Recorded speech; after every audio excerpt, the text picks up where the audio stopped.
Hey guys, hey ladies. Welcome to our new Weird World version of substance abuse class, or as I like to call it, addictions class. We'll talk about why in a minute. Couple of things. I know it's weird to be doing class this way. I hope that soon we'll be back in the same room, because part of what works best for our class is the idea that we're all in here together and we have questions, comments, learning from each other. So I'm going to encourage you to take what I talk about here, talk to other people around you, discuss things, question things. Please read all those books I have floating around in the jail. Please tell me my books are still being treated nicely in the jail.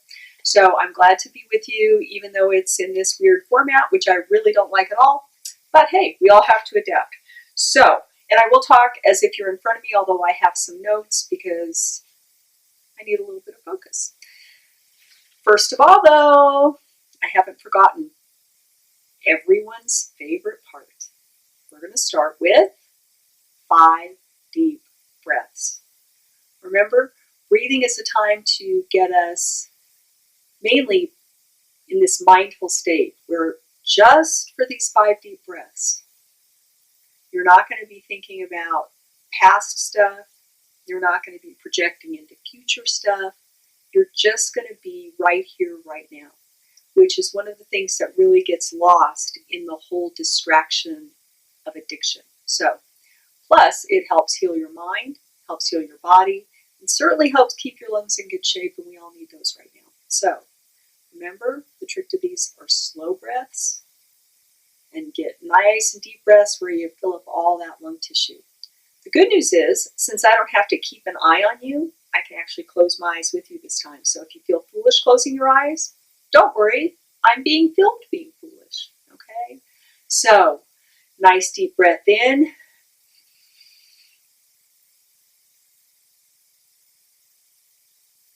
And slowly out.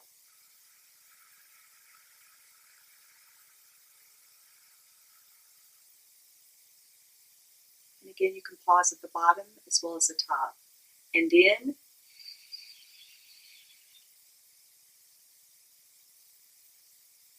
Out.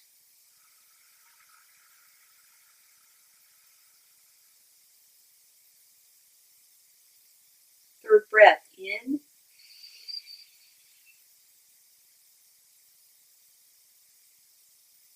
And out.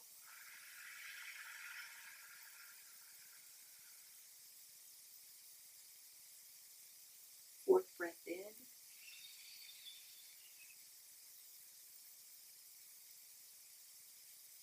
And out.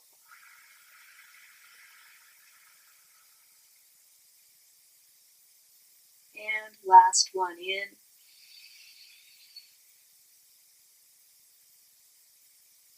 And out.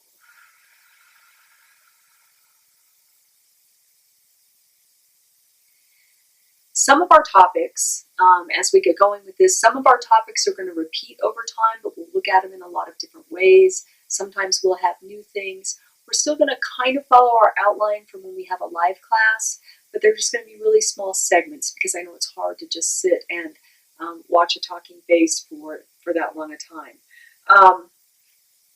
And be aware that people out here are talking about how hard it is to whatever people are calling it. People are calling it lockdown or shelter in place. Some people are calling it sheltering in peace or sheltering in love. There's your little positive spin on it.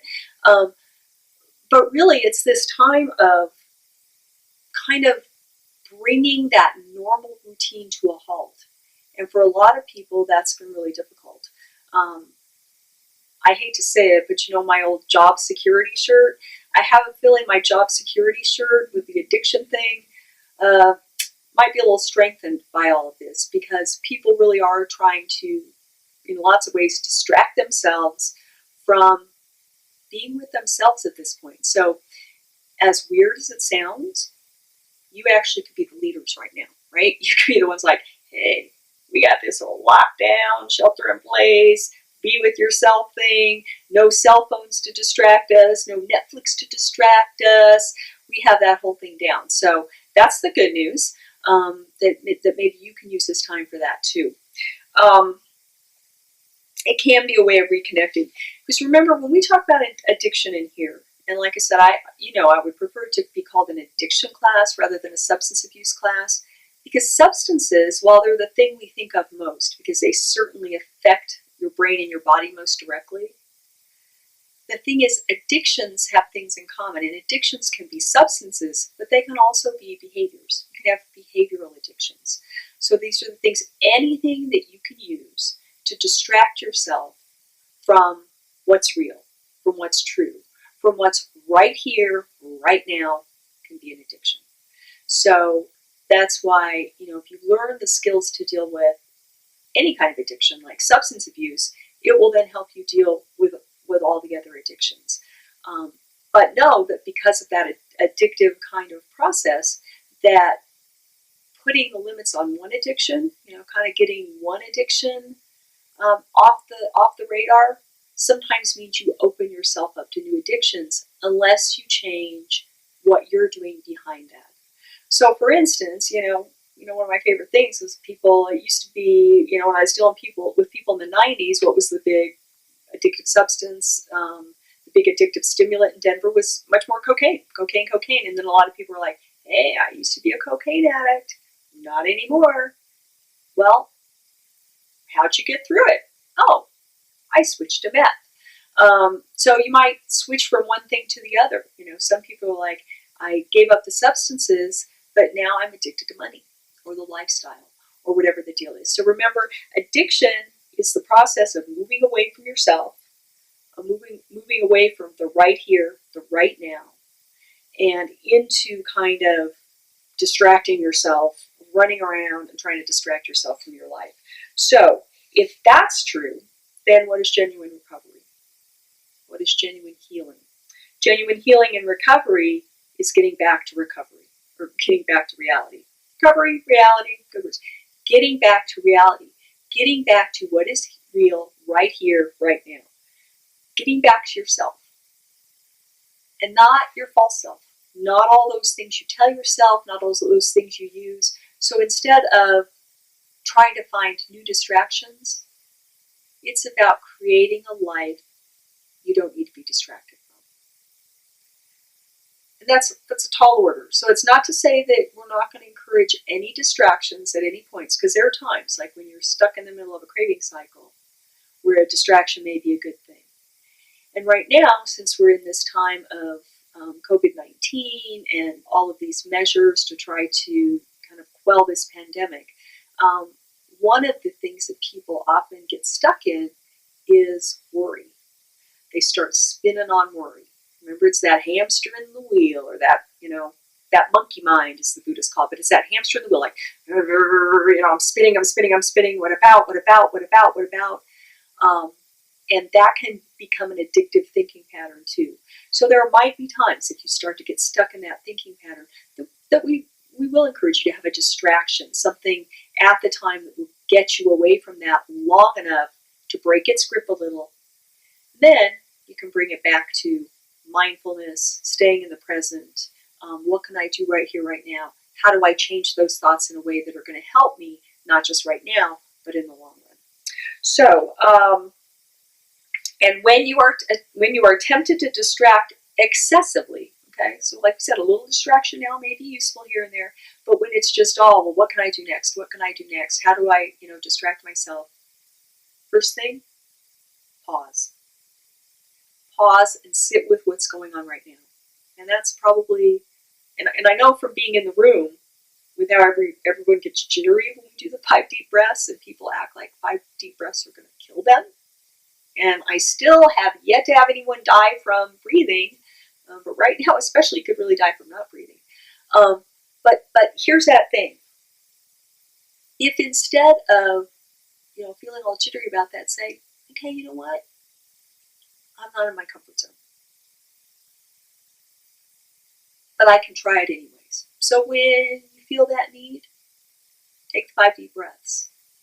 Try sitting with yourself, just sitting there, and not getting stuck in anything. Just notice what's going on and really try to base it in sensations. So what am I sensing in my body? So it can be hot, it can be cold, it can be tingly, it can be loose. And then as thoughts come by, instead of kind of following that thought and going down the path that leads you, just kind of imagining it as a thought flowing by on that water. Remember, that's that urge surfing that we call it when you're in those cravings. Just, oh, thoughts, thoughts, thoughts, and let things float by you right then.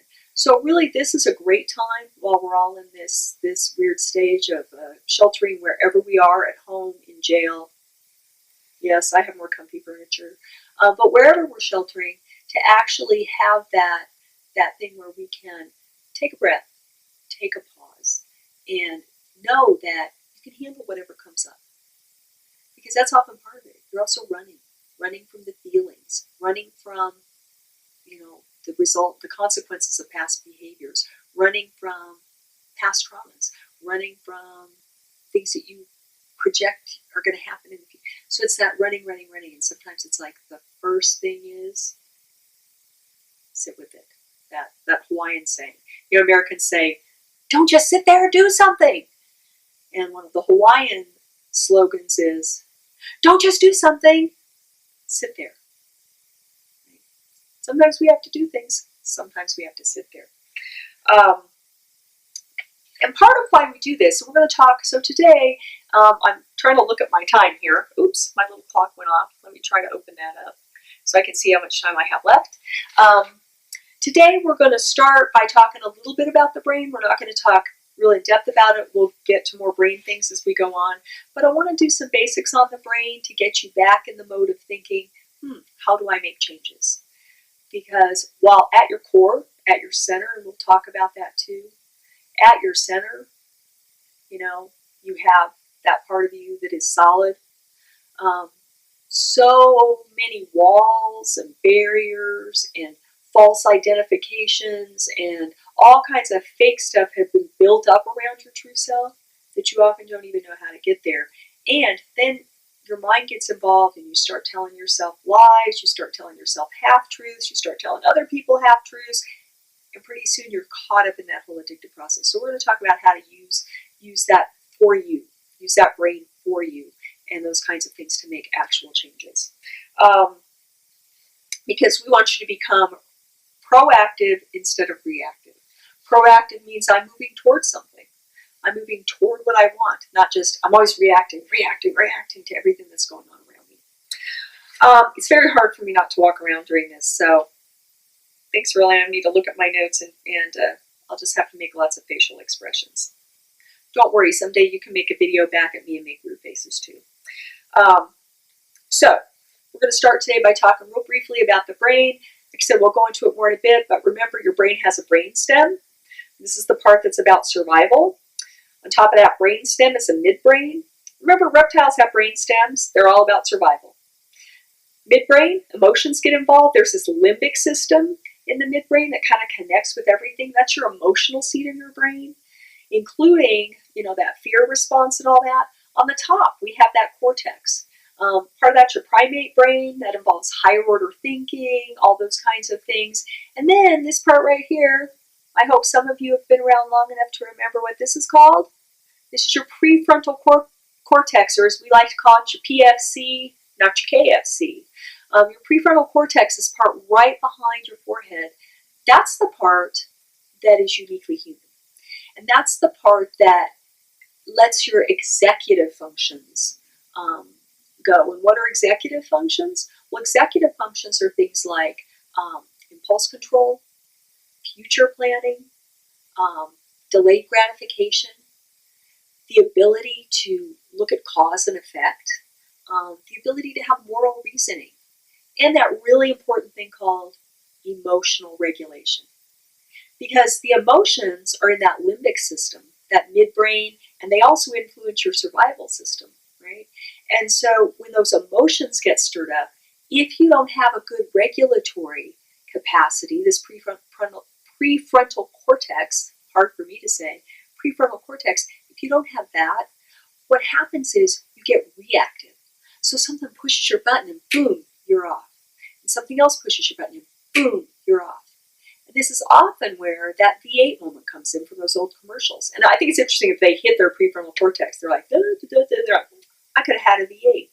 Well, that V8 moment where you go, wow, I wish I had done something different. You know, I had this goal and I did something that really screwed it up. Guys who've taken some of my classes know I also call it the Britney Spears reaction, right? When Britney was acting all loopy and crazy. This is even before K-Fed because she still hadn't learned her lesson by then, right? But when she was all crazy and in Vegas and decided one night it makes sense to get married. And the next morning she wakes up and realizes, I'm now married to someone who has half of my assets. And unlike guys have to go through the whole process. So this is the part that, you might come up with an idea like, yeah, stealing a cop car sounds like a great idea. But when this emotional regulation part is engaged, it says, oh yeah, that might be funny in the movies, but I like sleeping in my own bed rather than I like sleeping in the jail bed, right? So it's the part that says, hey, I don't have to do everything that crosses my brain. And in fact, when we talk about that, this helps us have healthy boundaries. This prefrontal cortex, that's one of the big executive functions that it helps us have. And a new model of boundaries, you guys know my egg model, and if not, we'll talk about that in another episode too.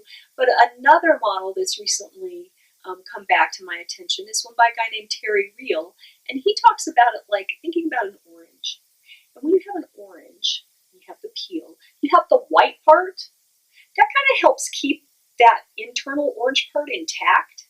And then you have that orange part, and that kind of protects it from things from the outside. So you need the white part, you need internal regulation, you need internal boundaries to help keep what's inside so you can decide what to do with it. So your kid's acting stupid, but do you do something stupid? No. You feel it, like do you feel like throwing your kid out the window sometimes? Yes. But then you decide what to do about it because you internally regulate those emotions. They stay in based on your internal, or that white part of the orange peel, that internal boundary. And on the other hand, you have this external boundary, that orange part of the skin that says, hey, pests come around, and it keeps you from those. So those are those external boundaries where you literally, you might lock your doors, or you might have boundaries with people where they try to get you to do something that you don't want to do, and you say this important word that you learned it too, no, right? You set those external boundaries. And some people have too rigid of external boundaries so that they don't let the good stuff in. Some people have too loose of internal boundaries where they don't know how to deal with their own stuff and they think it's up to other people to kind of fix their emotions, which it's not. So this part, this prefrontal cortex, not totally online until age 25, right? That's why you can't rent a car till then, and that's why your car insurance goes down then, because once people are totally, connected with that part, they make better decisions. Now that doesn't mean you can't get to this part before age 25. It just means it takes more effort to get there. After age 25, all those little nerves have all that insulation on it called myelin, and that means that part can communicate well with the rest of your brain. That's why we don't always trust teenagers to make the wisest decisions, but we do kind of teach them the steps, so hopefully they can make the wisest ones possible, and hopefully they have functioning adults in their lives that also help them through that process. So we'll be talking more about that as time goes on too. So that's just kind of our brain structure. And then remember those two systems. We have a rev up system, and we have a calm down system. And these are called the sympathetic and the parasympathetic. And the sympathetic one is the one that a lot of people call fight or flight. I like to call it fight, flight, freeze, or fawn. And fawn means like, oh, right? Now, let's talk about what that means. The sympathetic nervous system is a limbic system response, meaning it's a survival system response, and it's based on fear, okay? So the purpose of your sympathetic nervous system, your limbic system response, your rev up system, your fight, your flight, your freeze, your fawn, is protection from danger. And it's really good if you're faced with, a grizzly bear up in the wilds of Alaska. Doesn't Alaska have grizzlies? I think they have grizzlies and brown bears, but see, one of you will correct me on that if I'm wrong. So, but you're up in Alaska. There's a grizzly bear. You need that response. That's what's going to help your adrenaline pump. It's going to help you get the blood to all those big muscles. It's really going to help you, especially fight the bear off or flee from the bear to stay alive. But it's meant to be a very short-acting system, short-acting, get you out of danger, and then your body's meant to go into the other one, which is your parasympathetic nervous system. So that's that fight or flight. Now let's talk about freeze and fawn for a minute. Because people think of fight or flight. Okay, I get that, that's survival. Children especially use the third F, which is freeze. Because kids can't often fight back because they're much smaller, because they can't get out of Dodge, because they can't go rent an apartment, they often instead, when things are happening to them and they feel unsafe, and this can happen with verbal abuse or physical abuse or sexual abuse or attacks by people in the community, whether it's in school, they're picked on or called names, whether it's racism or sexism, whether it's addiction in the home where the parents aren't available to them and they don't know where their next meal's coming from, or whatever the deal is. When kids feel traumatized or when kids feel in danger, if they can't fight and they can't flee, they often freeze. They just kind of shut down. And it's like, let's just try to get through this. Now later on, that unfreezing is going to have to take place, and that's where that healing from trauma is going to have to take place too. And that old saying that we've talked about before comes in. You're going to have to feel it to heal it at some point, because kids often freeze all their feelings. Because the problem is when you try to just freeze the negative feelings, all the positives get frozen too. Very thin pancake that doesn't have two sides, very thin sheet of paper. So if I wrote your good feelings on one side and your bad feelings on the other and said, now get rid of the bad feelings, there's no way you could just wipe out, literally throw out only one side of the paper. You have to throw out both, and that's what happens with freeze. Fawning is a way of, well, maybe I can, get through this danger by kind of, especially with narcissistic people, especially with very self-centered, and not self-centered in a good way, but selfish people. Maybe I can, if I act all adoring for you, and tell you everything you want to hear, maybe I'll be allowed to scoot by or get by. And this is often that people-pleasing kind of thing. But not people-pleasing in the way of actually, generously giving to people, but people-pleasing like, I'll have the appearance of whomever you want me to be. But it doesn't mean that's who you really are. And in fact, you often get really good at being a chameleon when you use that fawning response. I'll people please over here. When I'm with this group of people, I have this opinion and I dress this way and I talk this way and I look this way. But then when I'm with this group of people, I look this way and talk this way and act this way. And none of those are the real you. It's about that fake stuff again. And that fake stuff is what we're talking about with addictions too, because it takes you away from your real self. Or for some people, they're like, well, I was already so disconnected from my real self, it made me feel something, right? So that's that limbic system. That's that revved up system. Now remember, we're only supposed to be in that very brief periods of time. Like a cat. When a cat gets upset, right? And then when the danger's away, it calms down, it licks its paws, and suddenly it's taking a nap. That's how it's meant to work.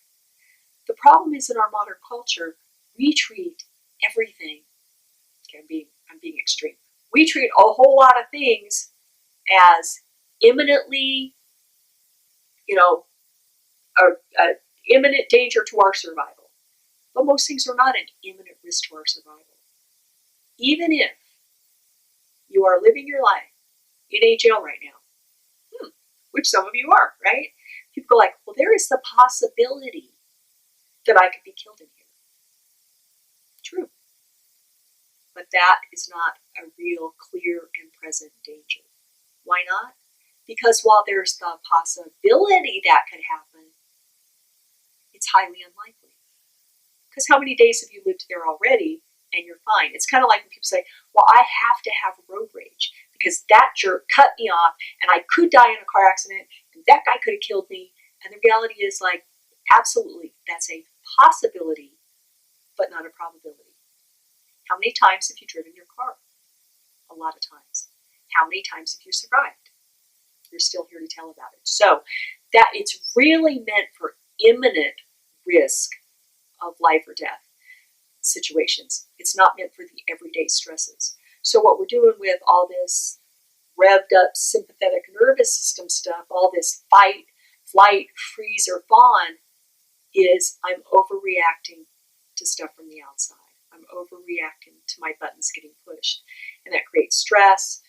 It creates chronic health problems. It creates all kinds of situations, both in your body and in your mind. So we want to work on looking at your parasympathetic nervous system and how you can really work on having that function in an appropriate way. Because the parasympathetic nervous system is called your tend and befriend system. Ties you tend to your needs. It's when your body heals and repairs. It's where you reach out to other people, because remember, the basic human need is connection. We are hardwired for connection. The first thing an infant needs in life is connection. Without that, the infant will die. Now, later on, we need individuation. I need to be my own person, but I need to be my own person in a context of being connected to others. So both are very big needs for humans, but the connection comes first. And like I said, it's hardwired in our DNA. It's not a nice thing to have. It's a necessary thing to have. So that's your tend and befriend thing. It's also called your rest and digest system.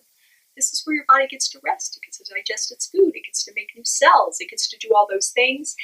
And my addition is this is your feel and be real system.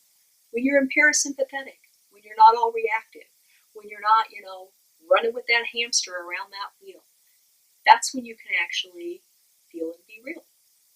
What are my feelings telling me? What are my sensations in my body? And how am I going to be able to deal with those in a real fashion? I gotta see my thing again, because we don't have tons of time. I'm almost up to my half hour now, so that's kind of our intro on this one. So I am gonna wrap this one up for now, and then on our next one, we're gonna look at your serotonin system in your brain, your serotonin system versus your dopamine system. Again, two systems in your brain, and an imbalance in those can whack you out. So we're going to tie that into what we've talked about today. We're also going to look at some coping strategies for how to deal with not only the craziness that's going on right now, but just the craziness in general. So some things that will help with that parasympathetic side and help calm down that sympathetic side that we're already using too much of. So take home points today. Remember to breathe. Remember to try to do something that gets you back into that mindfulness state.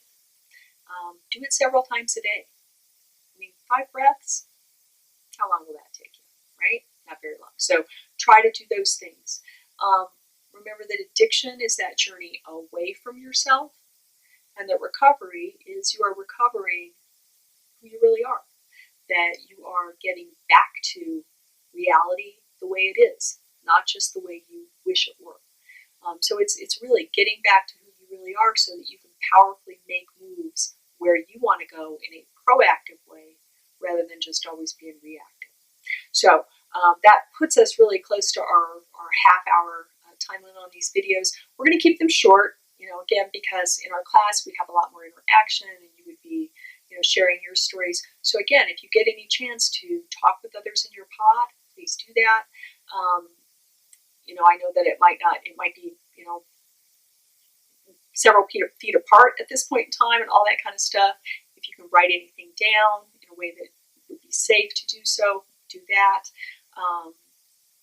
Anything that, read some books, do some reflecting, anything that can help you get into that. Now, we'll talk more about those in our next session. So I hope you're all well, and I hope to see you soon.